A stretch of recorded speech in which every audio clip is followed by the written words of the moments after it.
मैं डॉक्टर राकेश कुमार सिंह आपके समक्ष लेकर आया हूँ एक सत्य घटना पर आधारित कहानी, दीपा का छूटा हुआ सपना।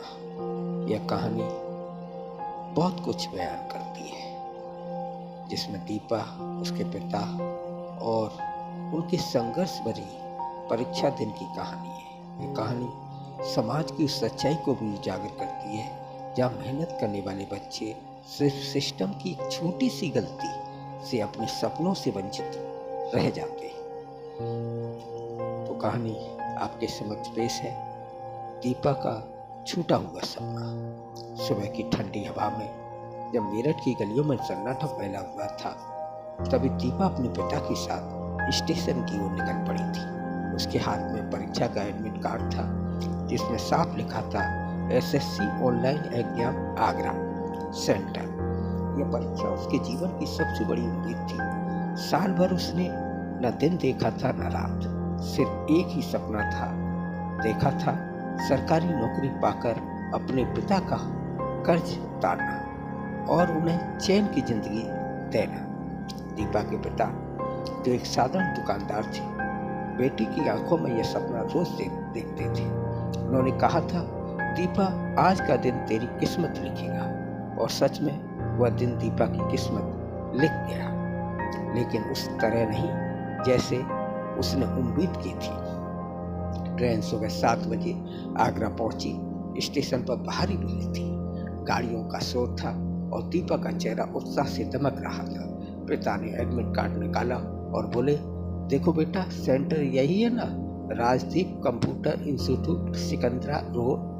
दीपा ने सिर हिलाया। हाँ पापा, यही लिखा है। उन्होंने एक ऑटो लिया। ऑटो ड्राइवर ने कहा, साहब, ये नाम के बहुत से सेंटर हैं, एक सिकंदरा में, एक बोधीपुरा में और एक दयालबाग में। यह सुनकर पिता के चेहरे की रौनक उड़ गई।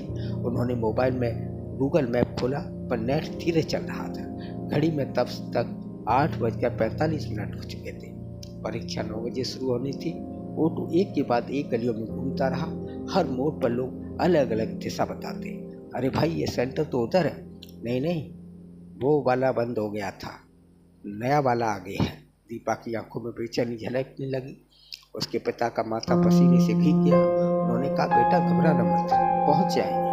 पर मन में उन्हें भी डर था, शायद अब देर हो रही है।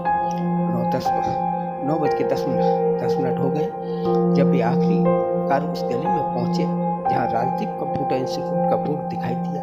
दीपा ने दौड़ते हुए गेट तक पहुंची, लेकिन गेट बंद था। अंदर एक गार्ड खड़ा था, जिसने सख्त आवाज में कहा, एग्जाम शुरू हो गया है, लेट वाले अंदर नहीं जा सकते। दीपा की आंखों से आंसू झरने लगे। सर, बस 5 मिनट की देरी हुई है, रास्ता गलत बताया गया था, कृपया अंदर जाने दीजिए। गार्ड ने सिर हिलाया। नियम है, कुछ नहीं हो सकता। दीपा वहीं जमीन पर बैठ गई, हाथ में एडमिट कार्ड मरोड़ते हुए। पिता ने अंदर जाकर विनती की, भाई, बच्ची ने साल भर पढ़ाई की है, क्या उसकी मेहनत तो मिट्टी में मिल जाएगी? लेकिन किसी ने कुछ नहीं सुना। वो दोनों वहीं गेट के बाहर बैठी रही। आसमान में धूप तेज हो गई थी, पर दीपा के दिल में अंधेरा सा छा गया था। पिता ने बेटी के सिर पर हाथ रखकर कहा, बेटा, तूने मेहनत की है, यह ईश्वर ने देखा है। शायद ये परीक्षा नहीं, तेरी सहनशीलता की परीक्षा थी।